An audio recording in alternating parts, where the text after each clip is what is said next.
Teori hukum pembangunan diintrodusir oleh Mokhtar Kusumaatmadja yang pada pokoknya menyatakan bahwa hukum yang dibuat harus sesuai dan harus memperhatikan kesadaran hukum masyarakat.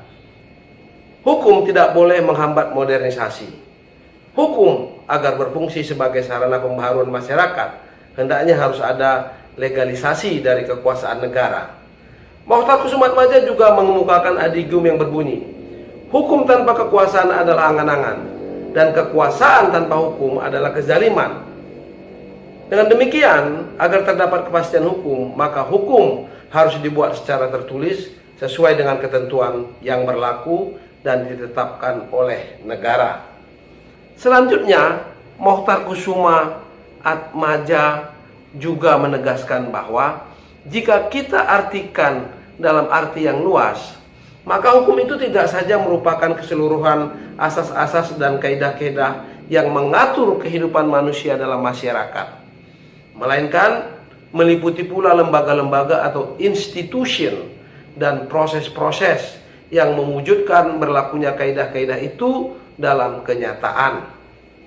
Hukum sebagai kaidah sosial tidak terlepas dari nilai atau value yang berlaku di suatu masyarakat. Hukum merupakan pencerminan daripada nilai-nilai yang berlaku dalam masyarakat.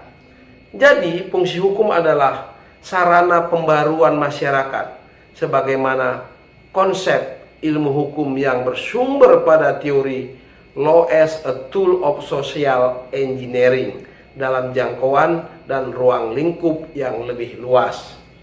Dengan demikian, dalam konteks pembaharuan hukum dan pembangunan hukum untuk melakukan perubahan dan kemajuan masyarakat, maka penetapan prioritas-prioritas tujuan-tujuan yang dicita-citakan harus selaras dengan tujuan nasional sebagaimana termaktub dalam alinea keempat pembukaan Undang-Undang Dasar 1945, yaitu melindungi segenap bangsa Indonesia dan seluruh tumpah darah Indonesia, mencerdaskan kehidupan bangsa, memajukan kesejahteraan umum, ikut melaksanakan ketertiban dunia yang berdasarkan kemerdekaan, perdamaian abadi, dan keadilan sosial.